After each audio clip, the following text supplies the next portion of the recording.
오늘 함께 나눌 말씀은 요한복음 1장 43절부터 51절까지의 말씀입니다. 요한복음 1장 43절부터 51절에 있는 말씀입니다. 저와 여러분들이 한 절씩 교독하시고 마지막 절 함께 읽습니다. 제가 먼저 읽겠습니다. 이튿날 예수께서 갈릴리로 나가려 하시다가 빌립을 만나 이르시되 나를 따르라 하시니, 빌립은 안드레와 베드로와 한 동네 벳세다 사람이라. 빌립이 나다나엘을 찾아 이르되 모세가 율법에 기록하였고 여러 선지자가 기록한 그 일을 우리가 만났으니 요셉의 아들 나사렛 예수니라. 나다나엘이 이르되 나사렛에서 무슨 선한 것이 날 수 있느냐? 빌립이 이르되 와서 보라 하니라. 예수께서 나다나엘이 자기에게 오는 것을 보시고 그를 가리켜 이르시되 보라, 이는 참으로 이스라엘 사람이라. 그 속에 간사한 것이 없도다. 나다나엘이 이르되 어떻게 나를 아시나이까? 예수께서 대답하여 이르시되 빌립이 너를 부르기 전에 네가 무화과 나무 아래 있을 때에 보았노라. 나다나엘이 대답하되 라피여, 당신은 하나님의 아들이시오 당신은 이스라엘의 임금이로소이다. 예수께서 대답하여 이르시되 내가 너를 무화과 나무 아래에서 보았다므로 믿느냐? 이보다 더 큰 일을 함께 읽습니다. 또 이르시되 진실로 진실로 너희에게 이르노니 하늘이 열리고 하나님의 사자들이 인자 위에 오르락내리락 하는 것을 보리라 하시니라. 아멘. 오늘 말씀은 재미있는 것이 이튿날 세 번 연속되어져 일어나는 일들을 적고 있습니다. 과연 이튿날은 또 무슨 일이 생겼는지, 지난주에는 우리가 요한의 제자로서 안드레가 예수님을 따르기 시작했던 것과 그의 형 시몬에게 이 예수님에게로 그의 형을 인도했던 내용들을 보았습니다. 그리고 그 다음날 오늘은 예수님께서 빌립을 제자로 부르시는 장면이 나오고 또 그 빌립이 나다나엘에게 예수님을 소개했고 그 나다나엘이 예수님과 만나는 장면을 나누고 있습니다. 자, 오늘 이 말씀 중에서 우리가 몇 가지 좀 생각해 봅니다. 첫 번째는 빌립의 반응에 대해서입니다. 빌립의 반응이라는 것은 예수님께서 빌립을 부르실 때의 빌립의 반응입니다. 먼저 예수님이 그를 부르셨다는 겁니다. 앞에 요한의 제자의 경우 두 사람, 안드레와 또 한 사람의 경우에는 요한이 하나님의 어린 양이 저기 지나간다, 너희가 따라가지 않을래? 라고 세례 요한이 보내어서 예수님에게로 온 자들이었지만 지금 이 빌립의 경우에는 예수님께서 빌립을 찾아가서 부르셨다는 사실입니다. 자, 단 한마디 부르심에 순종한 빌립의 모습을 봅니다. 앞에 안드레와 요한의 제자에게 부르신 것보다 더 간결합니다. 나를 따르라, 이게 끝이에요. 빌립을 바라보면서 나를 따르라, 이 한마디로 부르셨는데 빌립은 어떻게 오늘 반응합니까? 그 한마디에 그냥 반응합니다. 주님의 부르심에는 여러 가지 방법이 있습니다. 그런데 때로 이렇게 설명이나 이유도 없이 부르시고 그 부르심에 즉시 응답해야 될 때가 있다라는 것입니다. 확실한 것은 주님의 부르심인 줄 알면서 차일피일 미루는 것은 바른 태도가 아닙니다. 참 많은 분들이 선교지를 나오고 싶어 합니다. 또 많은 분들이 목회자의 길로 가기를 원하십니다.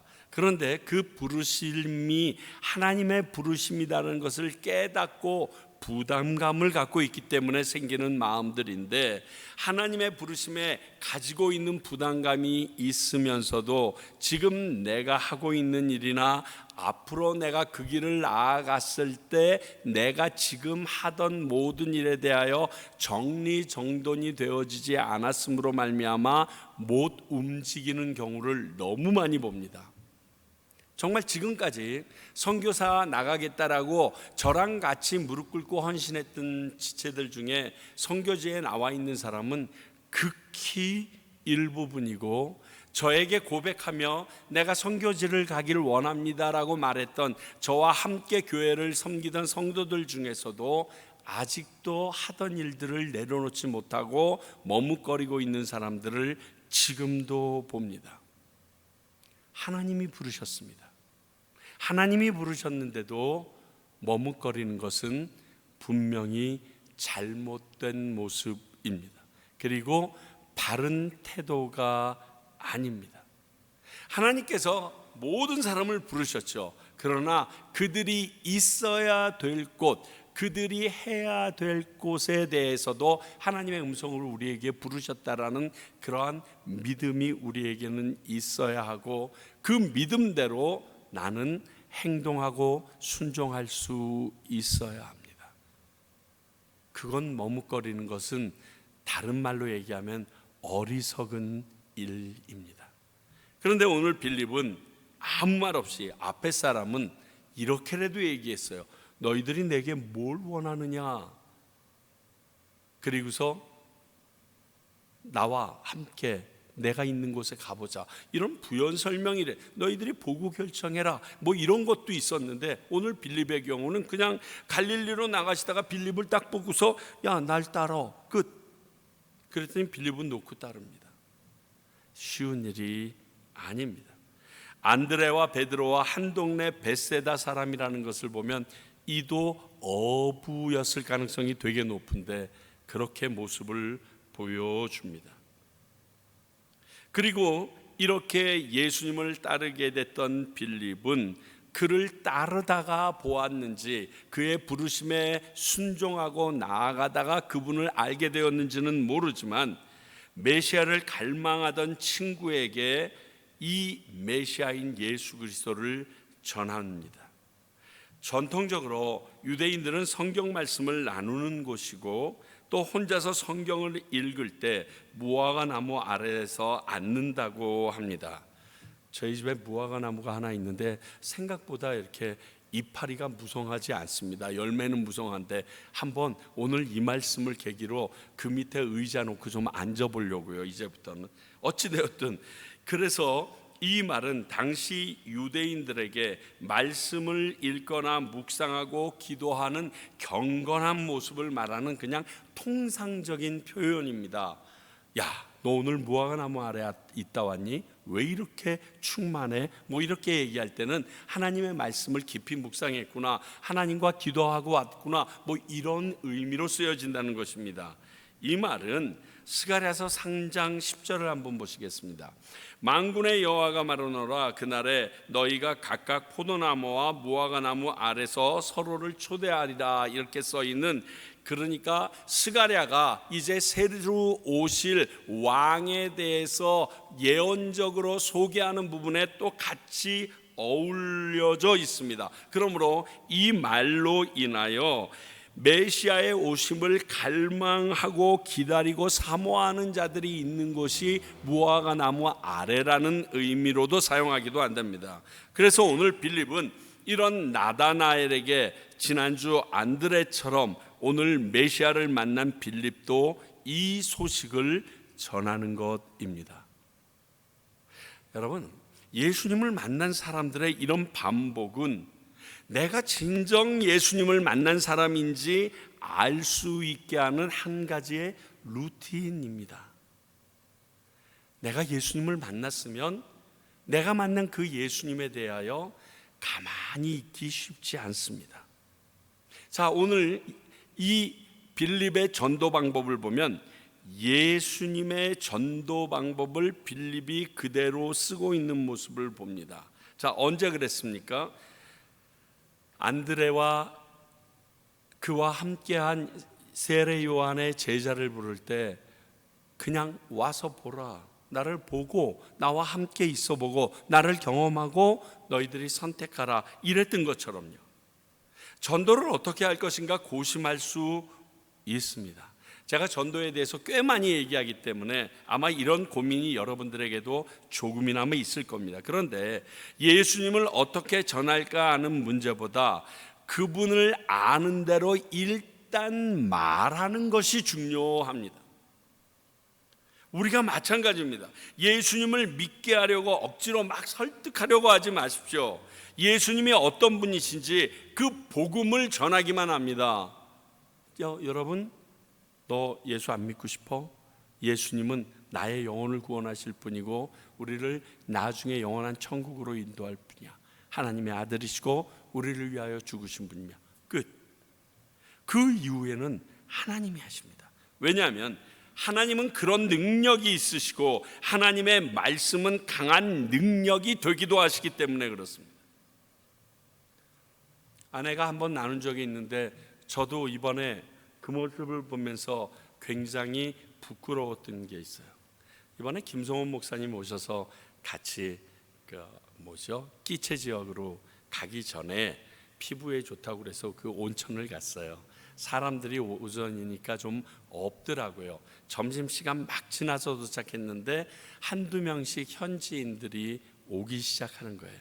근데 오는데 굉장히 뻘쭘하잖아요. 수영복 바람에 그 따뜻한 물에 앉아서 열심히 이러고 있는데 대부분의 남자분들은 이상하게 저희들 가까이 안 오고 이렇게 빙빙 도는데 나이 드신 어르신들 같은 분들만 이 뜨거운 물 안에 들어와서 이제 이야기를 하다가 우리가 동양 사람이니까 특히 그 지역에 쉘라나 그쪽으로 가게 되면 그저 동양 사람이면 중국 사람인지 한국 사람인지 묻고 한국 사람이라 그러면 막 사진 찍자고 그러는 게 아주 풍이더라고요. 근데 앉아서 그냥 그렇게 하고 있는데 못 가나는데 굉장히 민구스럽기도 하고 그래서 그냥 열심히 앉아만 있었어요. 그런데 김정원 목사님이 벌떡 일어나더니 지도 수영복 바람인데 별로 생기지도 못했으면서 그 아낙네들 옆으로 가서 이야기를 시키기 시작합니다. 이 말 저 말을 물어보는데 말이 안 통하잖아요. 그분들은 진짜 스페니시 하시는 분들도 계시고 그냥 끼체어를 하시는 분들도 계신데 내가 이거 말릴 수도 없고 근데 얘기를 하는데 너무 신기한 게 뭔지 아세요? 거기 있던 사람들 중에 한 사람이 알라바마에 가서 어린 시절을 돈을 벌러 가셨는지 모르는데 갔다 왔나 봐요. 그래서 자기 딸들을 불러요. 딸들이 영어를 곧잘 하더라고요. 그 딸들을 통해서 본인이 묻고 싶은 것 그리고 김성원 목사님께서 전하고 싶은 내용을 전하기 시작하는 거예요. 마지막에는 그분들에게 막 안마도 해주고 앉아 있으라고 내가 너를 위해서 기도해 주겠다고 그랬더니 자기네들도 교회 나간다고 그래서 그 교회 사진 살펴보고 그분들을 위하여 그 자녀들이 다 놀러 왔는데 그들을 위하여 기도해 주고요. 저보고 발가벗고 있는데 발가벗지 않았지 수영복 입고 있는데 찬양하나라고 그래가지고 난생 처음 수영복으로 입고 그 뽀까르도 막 아는 게 그거밖에 없으니까 그 찬양 부르고 그렇게 하고 왔어요. 그런데 제 마음 한쪽이 굉장히 창피한 거예요. 물론 우리 김성원 목사님도 선교사세요. 남아공에 2번이나 갔다 오셨고 여러 차례 그래서 자녀들이 중고등부를 졸업할 때까지 10번이나 다른 나라를 돌아다녔었던 그러한 분이세요. 그렇긴 하지만 너무 자신 있게 당당하게 가서 복음을 전하시고 예수 믿으라고 얘기하는데 전도는 저렇게 하면 되는구나. 하다못해 말이 안 될 거를 알고 통역자까지 2명이나 딸 2이 와서 딱 붙어가지고 통역까지 해주더라고요. 그렇습니다. 오늘 빌립 보세요. 자기가 알고 있는 구약의 선지자가 전했던 내용 그리고 진짜 율법이 기록하고 있었던 내용 그것만 가지고 가서 나다나엘에게 얘기합니다. 야, 이런 사람 너 기다리고 있었지, 우리 기다리고 있었지, 그분이 오셔서 가자, 그렇게 하고 얘기합니다. 그런데 여러 가지 문제로 이야기를 하는데 나다나엘이 이 빌립보다 한 수 위인 거예요. 그랬더니 몰라 와봐, 끝. 그러면 그분이 해결하셔요. 이는 앞에서 요한의 제자 안드레와 또 한 사람에게 예수님이 썼던 방법과 동일합니다. 날 만나보고 경험하면 해결될 일인데, 그게 빌립의 모습이었습니다.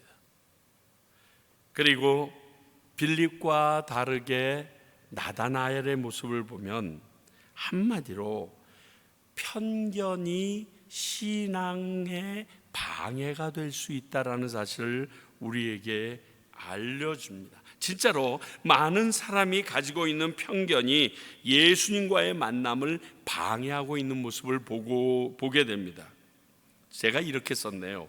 빌립의 의문의 1패 45절 이렇게. 왜냐하면 빌립이 알고 있던 구약의 메시아를 만났다고 전했는데 나다나엘은 그래도 갈릴리는 아니지, 나사렛은 아니지, 베들레헴이라면 몰라도 그것을 지금 의미하면서 나사렛에서 무슨 선한 게 있겠느냐라고 얘기한 것입니다. 그러니까 빌립이 거기에서 말문이 탁 막혀서 몰라 와서 봐, 이렇게 얘기가 된 거거든요.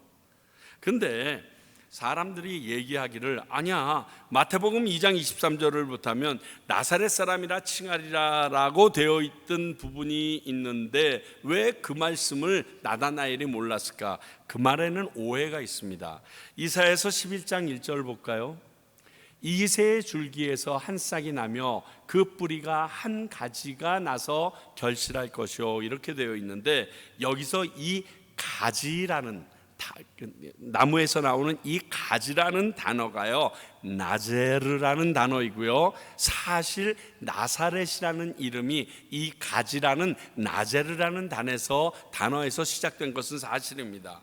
그러나 성경 어디에도 예수가, 메시아가 나사렛에서 나오거나 나사렛 사람이라고 예언한 곳은 없습니다.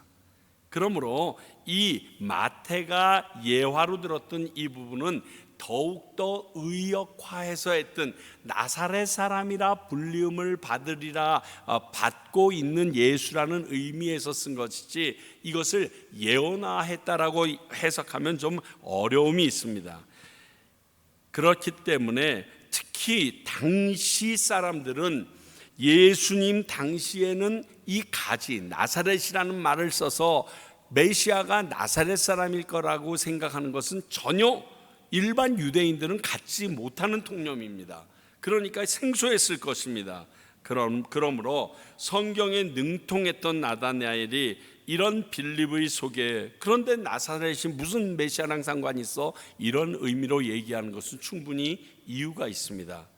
그런데 문제는 그리고 나서 나사렛에서 무슨 선한 것이 날 수 있느냐라고 한 말로 빌립이 틀렸다라고 지금 말하는 내용입니다.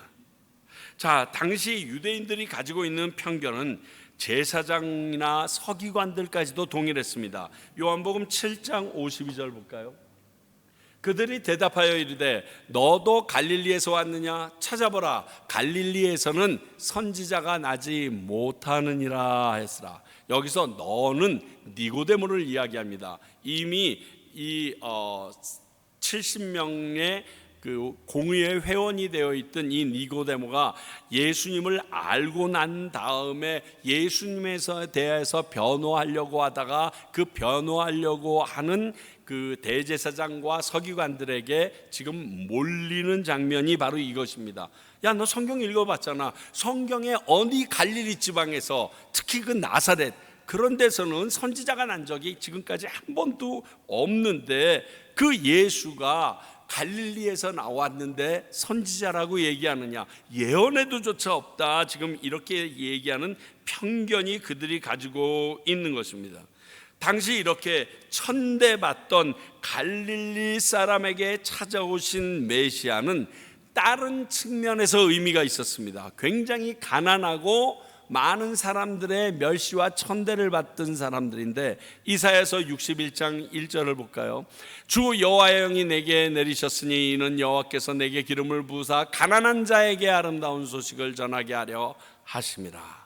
나를 보내사 마음이 상한 자를 고치시고 포로된 자에게 자유를, 갇힌 자에게 노임을 선포하며, 이 일이 메시아가 왔을 때 일어난다라고 생각했을 때 여기에 가난한 자에게 아름다운 소식을 전하게 하려 하시는 자가 가장 그 당시 유대인들에게 핀잔을 듣고 인정받지 못하던 갈릴리 지방 사람들에게 예수님께서 오셔서 그 지역을 중점적으로 복음을 전하셨다는 사실이 예수님이 메시아라는 사실을 증명하고 남기 때문에 그렇습니다. 오늘 이 나다나엘이 실수한 것 중에 가장 큰 것이 본인이 지금까지 알고 있는 경험 안에서, 지식 안에서 하나님이 넘어갈 수 없을 거라는 착각입니다. 마태복음 19장 26절 볼까요? 예수께서 그들을 보시며 이르시되 사람으로는 할 수 없으나 하나님으로서는 다 하실 수 있느니라. 아멘이죠. 정말 그렇습니다. 사람으로는 할 수 없는 일이 있겠지만 하나님이 못하실 일이 있습니까? 이것을 가지고 우리가 잘못된 신학을 전개하거나 다른 사람들이 한 일에 대해서 폄하하거나 하나님이 하신 일이 아니라고 말하는 것을 조심해야 될 이유가 이 말씀에 근거합니다. 저는 이 말씀이 지금도 살아 역사하시면서 내 안에서도, 이 과테말라 안에서도 우리 가정뿐만이 아니라 우리가 숨쉬는 어느 곳이나 이런 하나님의 능력이 미칠 수 있다는 것을 알고 있습니다. 우리가 지금 내가 알고 있는 혹 경험한 일로 하나님의 전지전능하심을 왜곡하거나 축소하는 행동은 우리가 삼가야 할 것입니다. 오늘 나다나엘은 그렇게 갈망하며 무화과 나무 아래서 기도하며 기다리던 메시아를 이런 편견으로 인하여 만나지 못할 뻔했었던 사람입니다. 이것을 생각할 때 우리가 가지고 있는 편견과 저 사람의 지금까지의 해왔던 일, 저 사람의 신분, 여기에 국한되어졌을 때 얼마나 큰 어려움, 그리고 하나님의 축복과 하나님의 길에서 벗어날 수 있는지 우리는 스스로 알아야 합니다. 하나님은 다 하실 수 있어요. 여러 가지 일들이 있을 때 요즘에 특별히 또 많은 이야기가 있는 게, 이렇게 하나님께서는 지금 사람들에게 직접 이야기하시진 않는다. 이미 성경을 주셨기 때문에 성경을 통해서 말씀하시지 하나님께서 직접 직통계시를 하지는 않는다. 이런 말들을 합니다. 저는 그게 무슨 의미인 줄은 압니다. 왜? 직통계시라는 신비주의를 따르다 보게 되면 잘못되고 왜곡된 신앙관으로 빠질 수 있기 때문에 그렇게 얘기하는데, 솔직히 얘기하면 하나님이 지금 얘기하실 수 없나요? 하나님이 지금도 우리 각 사람에게 직접적으로 말씀하실 수 없나요? 하실 수 있습니다. 그런데 그 말씀들이 지금까지 우리에게 주어졌던 수많은 말씀을 통하여 하나님께로부터 오신 말씀인 것을 확인할 수 있는 또 다른 참고서가 있는 거예요. 방법으로 성경이 있는 거예요. 그렇다고 하나님께서 지금 이야기하시는 게 유찬아 너에게 내가 이렇게 말하노라 라고 얘기할 수 없다. 그것은 틀린 말이라는 거죠. 얘기하실 수 있어요. 왜? 하나님으로서는 다 하실 수 있습니다. 그러니까 그러한 우리들의 잘못된 생각이 문제이긴 합니다.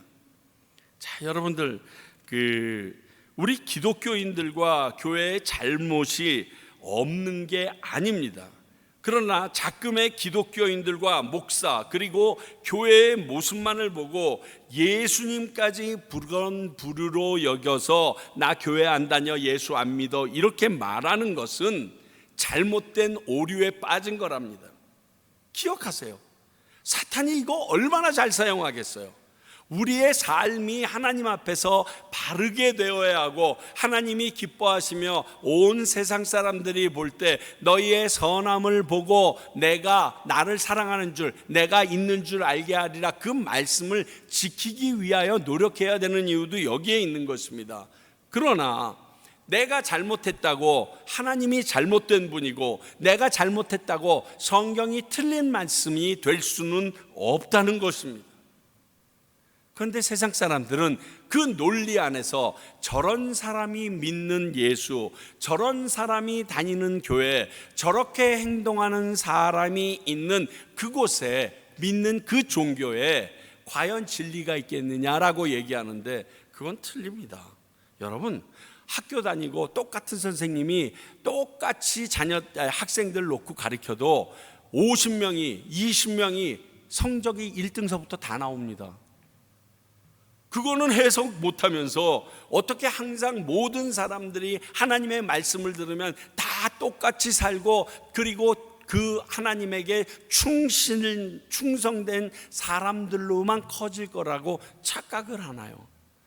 자식 키워봐도 자식 둘이든 셋이든 넷이든 다섯 여섯이든 다 다릅니다. 그런데 그것을 경험해 놓고 우리는 하나님에 대해서 이상한 프레임을 씌워가지고 믿지 않으려고 하는 것, 바른 모습이 아니에요. 차라리 나는 미안하다, 내 삶을 보고 네가 예수님을 그렇게 평가하는지 모르겠는데 내가 이따위로 살아도 우리 하나님은 그렇지 않다. 물론 그 말은 잘 먹혀 들어가지는 않겠죠. 그렇지 않아요? 내가 잘해야 더욱 복음을 전하기가 편하겠지만, 그렇게 말하는 게 바른 접근입니다. 오늘 나다나엘은 이러한 편견과 고정관념으로 인하여 예수님을 메시아로 받아들이지 못할 뻔하였습니다. 그 예수님께서 그 나다나엘에게 해주신 말씀이, 나는 네 안을 본다, 중심을 본다, 이 말이에요. 사무엘상 16장 7절을 보면 여러분들이 잘 아시는 말씀입니다. 여호와께서 사무엘에게 이르시되 그의 용모와 키를 보지 말라. 내가 이미 그를 버렸노라. 내가 보는 것은 사람과 같지 아니하니 사람은 외모를 보거니와 나 여호와는 중심을 보느니라 하시더라.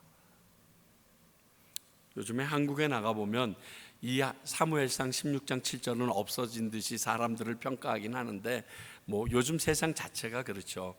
그런데 정말 세상이 가지고 있는 그 판단 기준과 하나님의 판단 기준은 항상 똑같을 수는 없다는 사실을 아십시오.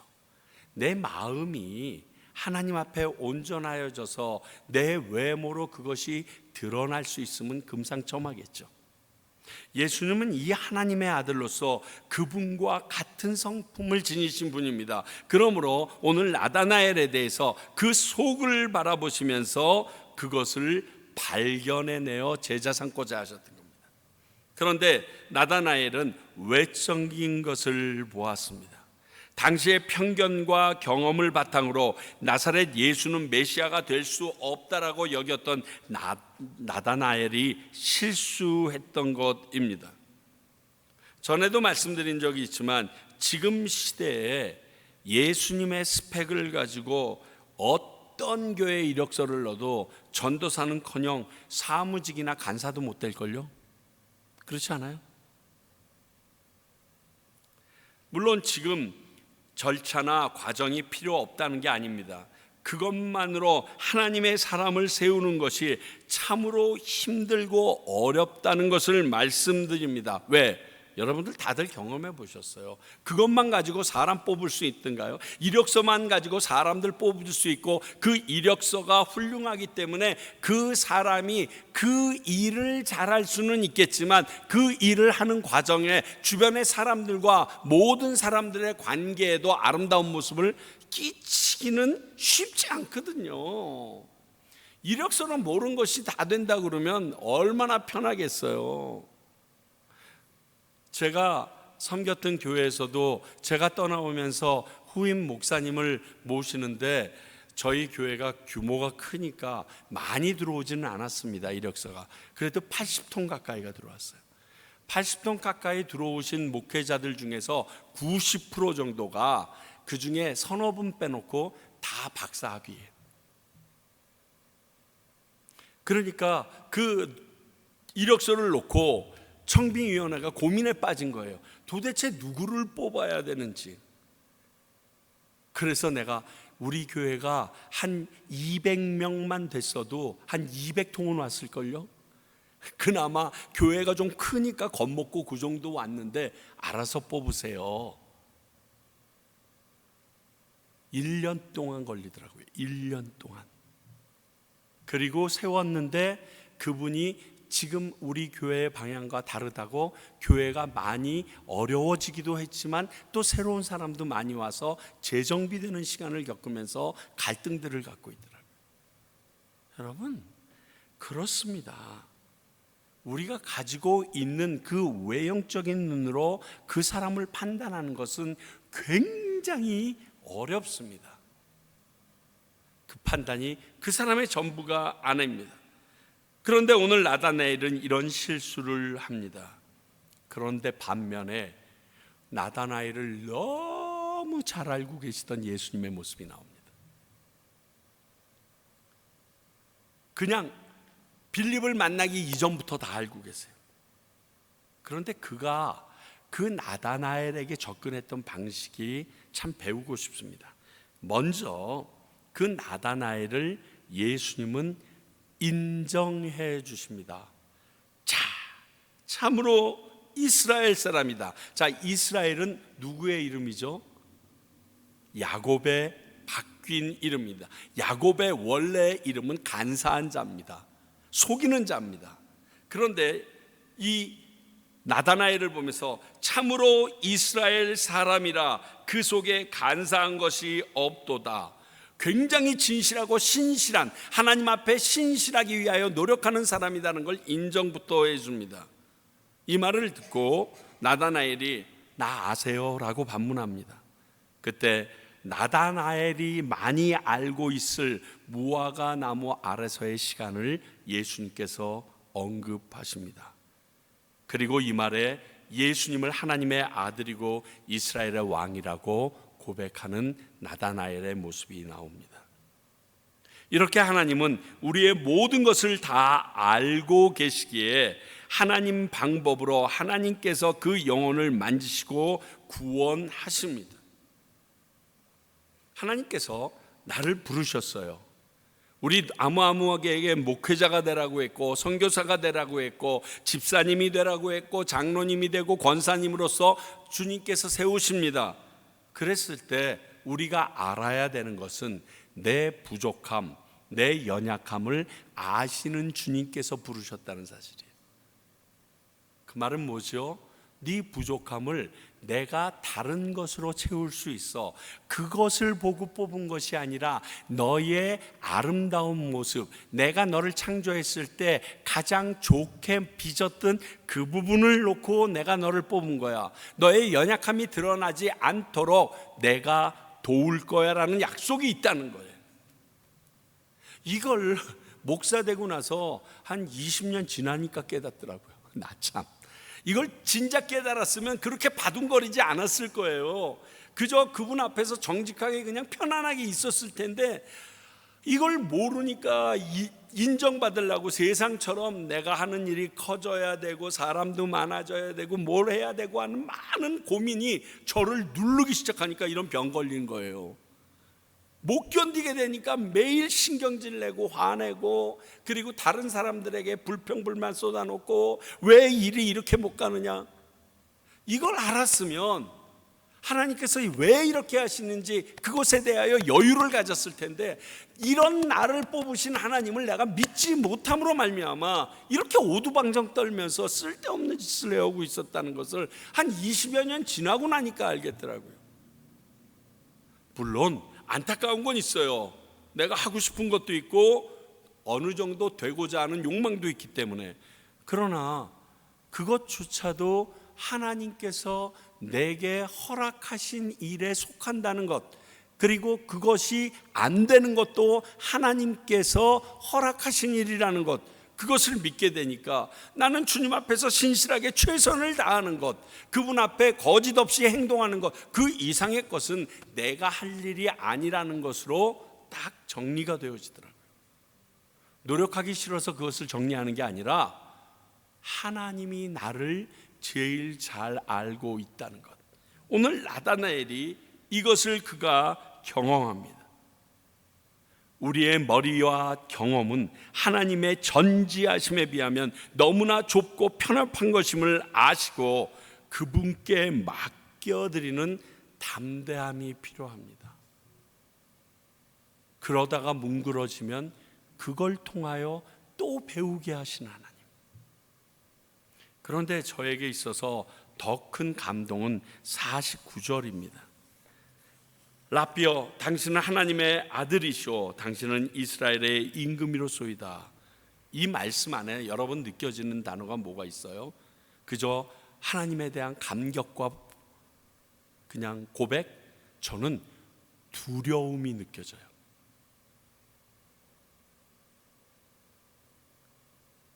모든 걸 다 알고 계시네. 그분 앞에 내가 어떻게 어깨를 펴?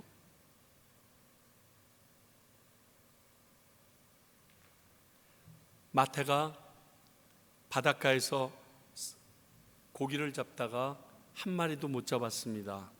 그런데 예수님이 나가서 오른편에 던지라고 얘기하십니다. 말씀 다 듣고 나서 그래서 오른편에 던집니다. 그랬더니 그물이 찢어지게, 그래서 주변에 있는 다른 친구들이 와서 도와주어서 겨우 잡게 되는데 그 순간 그는 예수님 앞에 나와 무릎 꿇습니다. 그리고 이렇게 말하죠. 나를 떠나소서, 나는 죄인으로소이다. 당신 진짜 하나님이군요. 물속에 물고기가 어디에 있는지도 하루 종일 밤이 맞도록 그냥 물질의 도사라는 내가 있는데도 못 찾은 걸 당신은 그 자리에서 알아낼 수 있군요. 아니, 그 물고기를 모여서 내 그물로 들어오게 할 수 있는 능력이 있는 분이라면 나를 다 하실 텐데 나 당신 감당할 수 없습니다. 떠나주세요 라고 그 두려움이 이 마태에게 엄습해버린 겁니다. 오늘 나다나엘에게도 동일합니다.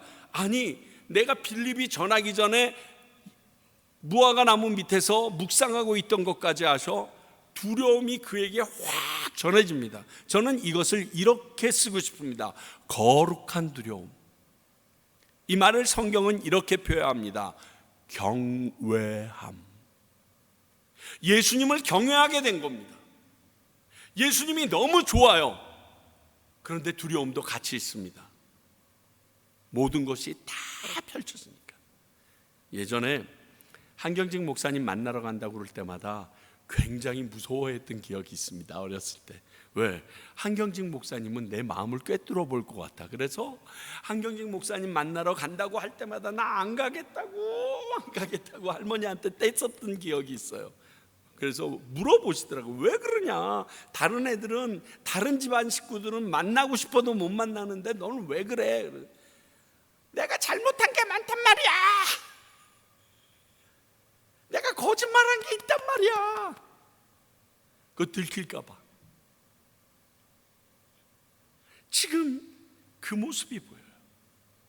많이 여러분 들으셨던 예화 중에 이런 예화 있을 거예요. 영국의 유명한 작가가 재미있는 것을 보여주겠다고 그러면서 그 아는 친구들, 정치계, 경제계, 주변에 있는 사람들에게 편지를 보냈대죠. 내용은 하나예요. 나는 너의 죄에 대해서 알고 있다. 뭐 이것만 써서 보냈대죠. 그랬더니 그 다음날 한 군데 그 편지를 보낸 집들을 찾아보니까 그 당사자, 편지를 받았던 장타자는 모두 집에서 도망가고 없었다라고. 그러면서 세상에 온전한 사람은 없네, 이렇게 얘기했다라는 예화를 참 여러 사람을 통하여서 들었습니다. 구체적으로 누구라고 들었는데 기억이 나지 않아 찾았는데 못 찾겠더라고요. 그렇습니다. 우리에게 잘못이 다 있어요. 죄가 다 있어요. 그런데 그게 하나님 앞에 드러날 때 두려워할 수밖에 없습니다. 오늘 그 모습이 이 안에 있습니다. 다만 내 죄가 죄인지 모르고 있다가 죄로 밝혀졌을 때 두려워 무릎 꿇고 회개하는 것이 우리에게 좋은 일인데, 거기까지 생각 못하기에 이렇게 도망치고 두려워 떠는 것입니다. 그런데 사랑하는 성도 여러분, 이것이 하나님을 경외하는 우리에게 꼭 있어야 될 모습입니다. 정말 주일날 교회 나올 때, 매일 아침 성경을 펼칠 때, 주님 앞에 무릎 꿇고 기도할 때, 그분 앞에 찬양하며 나갈 때 우리 안에 이 하나님에 대한 경외함, 이 두려움이, 그분을 예배하고 두려워하는 마음이 동시에 내재하는 것이 바른 신앙인의 모습이라는 것입니다. 오늘 나다나엘이 그것을 보여줍니다.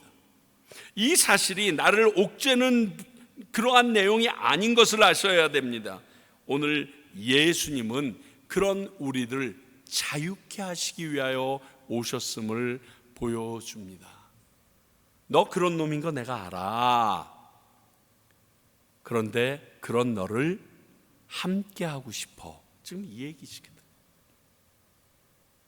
그리고서 이런 우리에게 더 큰 일을 보여주시겠다라고 약속하십니다. 사랑하는 성도 여러분, 우리가 예수님을 믿고 따르면 하나님이 하시는 더 크고 엄청난 역사를 마주하게 되실 것입니다. 오늘 말씀을 통해 지금 우리가 누리고 있는 신앙에서의 이 기쁨과 평안함과는 비교할 수 없는 것임을 알려주십니다. 나 같은 죄인이 그렇게 아름답고 영광스러운 천국, 그것도 항상 예수님과 함께 할 수 있는 곳에 갈 수 있는 영광을 보여주실 것입니다. 그것을 위하여 우리가 지금 이 자리에 있는 것이고, 그것을 위하여 주님의 말씀을 묵상하고 그분의 말씀대로 순종하며 지켜 행하려고 노력하는 모습들이 있는 것입니다. 부끄러운 구원이라고 누가 그랬나요? 제가 보기엔 부끄러운 구원은 없는 것 같은데 천국에 가면 있을 수도 있을 것 같아요. 사랑하는 성도 여러분, 빌립을 부르시고 나다나엘을 부르신 그 하나님께서 우리를 부르실 때도 우리 안에 이러한 번뇌가 있을 수 있습니다. 나다나엘처럼 부르심에 번뇌함으로 대답하지 마시고, 빌립처럼 정말 내가 단순하고 아무것도 모르는 사람 같지만 아멘, 그분이 부르신다면, 그분이 예수 그리스도시라면, 성령님이시라면 내가 아멘하고 나아가리라 하는 그러한 단호함이 저와 여러분에게 있기를 간절히 소원합니다. 기도하겠습니다. 하나님, 예수님께서 제자 한 사람 한 사람 부르실 때마다 우리를 부르시는 하나님의 음성과 겹쳐서 생각해 보게 됩니다. 예수 그리스도 때문에 이 땅에서 교회에 나오게 되었고, 예수님을 믿음으로 말미암아 내가 신앙인으로 살아가게 되었는데, 아직도 그 부르심에 대하여 머뭇거리거나 일부분만 믿는 우리들을 용서하여 주십시오. 온전히 당신을 믿고 따르게 하시며 나를 아시기에 아시는 나에게 합당한 길로 이끄시며 일을 맡기시며 세워 나가시는 것을 우리가 알게 하여 주시옵소서. 그 하나님을 높여드리며 그 하나님을 기쁨으로 따라가는 저희들 되게 하여 주시기를 소원합니다. 지금은 우리 주 예수 그리스도의 크신 은혜와 하나님의 무한한 사랑과 성령님의 말씀에 대하여 깨닫고 내게 적용시킬 수 있는 능력 주심이 오늘 빌립을 부르시고 나다나엘을 부르신 주님께서 나를 부르심을 믿고 나아가는 주님의 귀한 백성과 그분의 부르심으로 이 땅에 세워진 평강교회, 또 그분의 보내심을 받고 지금 복음을 전하시는 선교사님들을 위해 이제로부터 영원히 함께 하시기를 간절히 축원하옵나이다. 아멘.